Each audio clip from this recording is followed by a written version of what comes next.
বিষয় হচ্ছে আজকের টপিক আন্তর্জাতিক সম্পর্কে নারীবাদ। আমরা আন্তর্জাতিক সম্পর্কের তত্ত্বগুলিকে আলোচনা করতে গিয়ে সর্বপ্রথম আমরা বাস্তববাদ সম্পর্কে জ্ঞান আহরণ করেছিলাম। তারপর একে একে নয়া বাস্তববাদ, উদারনীতিবাদ, এরকম বিভিন্ন তত্ত্ব। আজকে আমাদের সামনে নতুন একটি তাত্ত্বিক রূপরেখাকে তুলে ধরতে চাইছি, যার নাম হচ্ছে আন্তর্জাতিক সম্পর্কের নারীবাদী তত্ত্ব।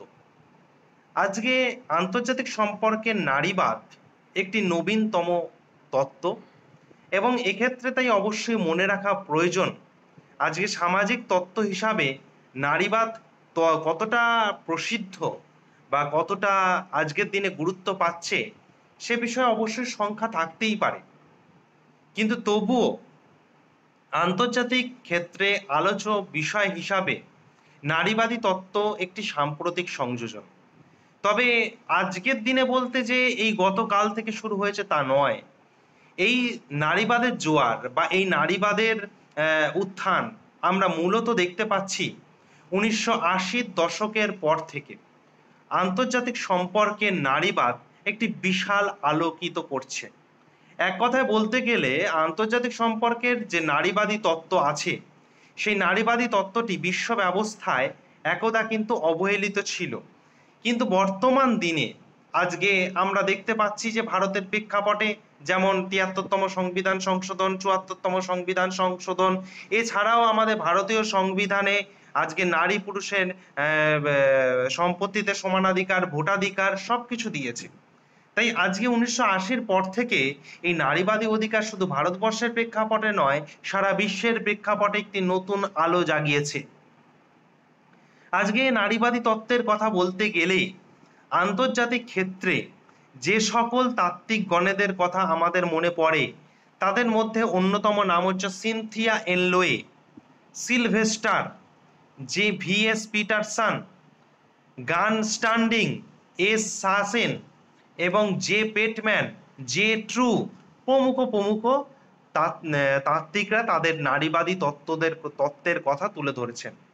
এবং শুধু তাই নয়, আন্তর্জাতিক সম্পর্কের নারীবাদী তাত্ত্বিকদের তাদের যে মতামত তুলে ধরেছেন সেই মতামতের মধ্যে তারা সর্বদা বলেছেন যে বিভিন্ন দেশের মধ্যে সম্পর্ক কখনো যুদ্ধ, কখনো শান্তি, কখনো নিরাপত্তা, কখনো সহযোগিতার, কখনো কূটনীতি, আবার কখনো পররাষ্ট্রনীতি প্রভৃতি প্রচার কিন্তু সবসময় কিন্তু চলমান, এগুলো কিন্তু চলছে। তাই নারীবাদী তাত্ত্বিকগণেরা এই বিষয়গুলি আন্তর্জাতিক সম্পর্কের ক্ষেত্রে শুধুই যে পুরুষতান্ত্রিক দৃষ্টিভঙ্গিতে দেখতে হবে তা কিন্তু নয়। এই দৃষ্টিভঙ্গি যে শুধুমাত্র পুরুষদের দ্বারাই সাধিত হবে তাও কিন্তু নয়। এই পুরুষদের পাশাপাশি নারীরাও কিন্তু এই সুরক্ষা বলয়ের অংশগ্রহণ করতে পারে এবং যথেষ্ট উদ্যোগী গুরুত্বপূর্ণ ভূমিকাও কিন্তু নিতে পারে। শুধু তাই নয়, আবার অনেক সময় দেখা গেছে যে যুদ্ধক্ষেত্রে বা সামরিক অভিযান ক্ষেত্রে নারীরাও কিন্তু একেবারে পিছিয়ে নেই। পুরুষদের সাথে সাথে নারীরাও কিন্তু সমভাবে এগিয়ে চলেছে।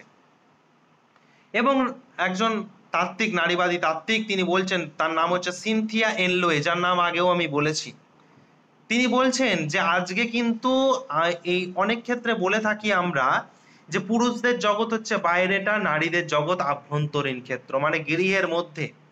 তা সেই জায়গা থেকে দেখা যাচ্ছে যে আজকে গৃহের অক্লান্ত পরিশ্রম বা অক্লান্ত শ্রমের মধ্যে দিয়ে আজকে নারীরা কিন্তু গৃহের মধ্যে সৈনিক হিসাবে কাজ করে চলেছে এবং সেই সৈনিক হিসাবে অবতীর্ণ হয়ে তারা গৃহের সকল ক্রিয়াকর্ম বা সকল কার্যাদি কিন্তু সঠিক সময়ে কাজ করে চলছে। তার মানে তারা কিন্তু গৃহের সৈনিক হিসাবে বা গৃহের একজন অন্যতম প্রতিনিধি হিসাবে তারা কিন্তু গৃহের সংসার জীবনটাকে যথেষ্ট সজাগ দৃষ্টিতে রেখেছেন। শুধু তাই নয়, এই যে সিনথিয়া এনলোয়ে শুধু তিনি বলছেন তা নয়, এর পাশাপাশি ভি.এস. পিটারসনের কথা বলতেই হয়, রানিয়ানের কথা বলতেই হয়। তারা বলছেন যে নারীবাদী তত্ত্বের পুরুষদের তুলনায় সবসময় যে অসুবিধাজনক ক্ষেত্র গড়ে উঠবে তা নয়, তাদের মাধ্যম দিয়েও কিন্তু অনেক সুবিধাবাদী ক্ষেত্র গড়ে উঠতে পারে।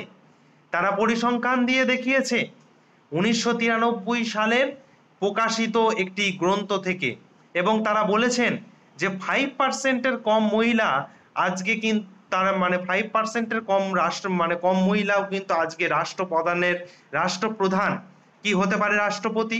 যেমন বর্তমানে আমরা দেখতেই পাচ্ছি, বর্তমানে আমাদের রাষ্ট্রপতি একজন মহিলা, আমাদের রাজ্যের মুখ্যমন্ত্রী সহ অন্যান্য অনেক অনেক জায়গায় কিন্তু আজকে নারীরা কিন্তু পদ অলংকৃত করে রেখেছে।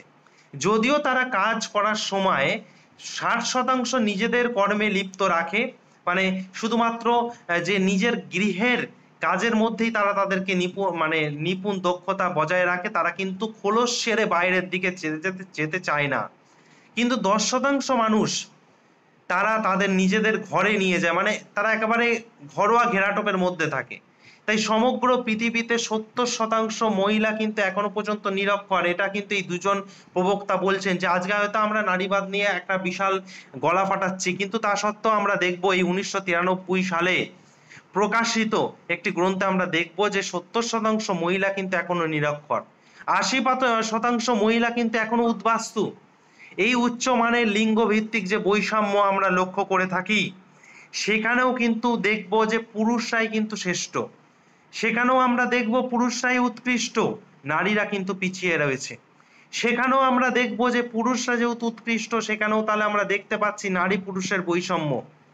তার মানে এর দ্বারা এটা বোঝাই যাচ্ছে যে আন্তর্জাতিক রাজনীতি এবং অর্থনৈতিক ব্যবস্থা নারীদেরকে কিন্তু একটি অধস্তন ক্ষেত্র হিসাবে গড়ে তুলেছে, আমরা যতই জোরে জোরে গলা ফাটাই না কেন। তাই বর্তমান যুগ একটু বলে রাখা প্রয়োজন, বিশ্বায়নের যুগ।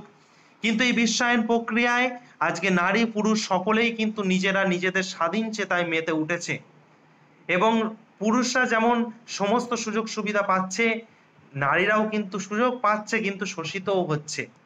তাই গান স্ট্যান্ডিং তার ভাষায় বলেছেন, বিশ্বায়নের বুকে দাঁড়িয়ে নারীরা হয়তো আজকে অনেকে চাকরি বাকরি পাচ্ছে, কিন্তু কোনো না কোনো ভাবে পুরুষদের দ্বারা আধিপত্যে তারা কোনো না কোনো ভাবে জর্জরিত। তারা বিভিন্ন সুযোগ সুবিধা পাচ্ছে ঠিকই, কিন্তু বিশ্বায়ন প্রক্রিয়ায় আজকে প্রত্যেকটি নারী বলবো না, বেশিরভাগ নারী তারা বিভিন্ন যৌন অত্যাচার এবং এছাড়াও বিভিন্নভাবে শারীরিক অত্যাচার, এছাড়াও বিভিন্নভাবে তাদেরকে শোষিত হতে হচ্ছে, পাচার হতে হচ্ছে। এমনকি ছোট ছোট নাবালক বালিকাদেরও কিন্তু এখন খুব সহজেই পাচার করে দেওয়া হচ্ছে। তাই আজকে এই উন্নয়নশীল রাষ্ট্রের বুকে আজকে কিন্তু আমরা যতই বড় বড় কথা বলি না কেন, আজকে কিন্তু এখনো নারী স্বাধীনতা অনেকটাই তিমিরে। তবে আজকে হতে পারে যে কোনো তথ্যের ভালো মন্দ উভয় দিক থাকবে, কিন্তু তার তো কিছু ভালো দিক তো অবশ্যই থাকবে। তা সেই ভালো দিকের কথা বলতে গিয়ে আজকে আন্তর্জাতিক সম্পর্কে এই যে নারীবাদী তত্ত্ব সাম্প্রতিক কালে একটি অন্যতম তত্ত্ব হিসাবে আজকে কিন্তু সংযোজিত হয়েছে, এবং এই নারীবাদী তত্ত্ব আজকে নতুনভাবে যদি সংযোজিত না হতো, তাহলে হয়তো আজকে এই নারী সচেতনতা অনেকটাই তিমিরে থেকে যেত যেমনটি আগে ছিল। শুধু তাই নয়, আজকে এই নারীবাদী তত্ত্বের গুরুত্ব কিন্তু অবশ্যই অবশ্যম্ভাবী।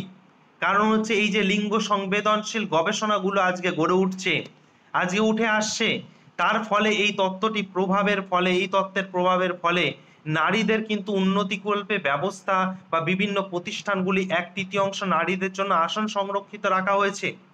যদি একটু ভারতের দিকে তাকানো হয়, তাহলে অবশ্যই ভারতের দিকে তাকালে দেখতে পাবো যে আজকে 1993-92 এর বুকে ভারতের জন্য আসন সংরক্ষণের, রাজনৈতিক ক্ষেত্রে আসন সংরক্ষণের কথা বলা হয়েছে। কারণ তারা ভারতীয় সংবিধান প্রণেতারা বুঝেছে যে যদি মানুষের রাজনৈতিক স্বাধীনতাটাকে যদি বজায় রাখা যায়, তাহলে কিন্তু সব দিক থেকে সকল অধিকার বজায় থাকবে। তাই নারীদেরকে কিন্তু 1/3 আসন সংরক্ষণের কথা বলা হয়েছিল। পরবর্তীতে 50-50% আসন সংরক্ষণে কথা বলা হয়েছে নারীদের। তার ফলে দেখা যাচ্ছে এই সমস্ত পরিকল্পনার মধ্যে দিয়ে আজকে লিঙ্গভিত্তিক সাম্য ফিরিয়ে আনতে গিয়ে এবং সাথে সাথে পিতৃতান্ত্রিক সামাজিক কাঠামোর অবনমন ঘটানোর জন্য আজকে কিন্তু নতুনভাবে এই নারীবাদী দৃষ্টিভঙ্গি নতুনভাবে একটি আলোকপাত করেছে, যার কথা আমরা একেবারেই অস্বীকার করতে পারবো না। এই বলে আজকে নারীবাদ সম্পর্কে আমার বক্তব্য শেষ করছি। যদি অবশ্যই কারোর কোনো বক্তব্য থাকে বা প্রশ্ন থাকে, অবশ্যই প্রশ্ন করা যেতে পারে। ধন্যবাদ।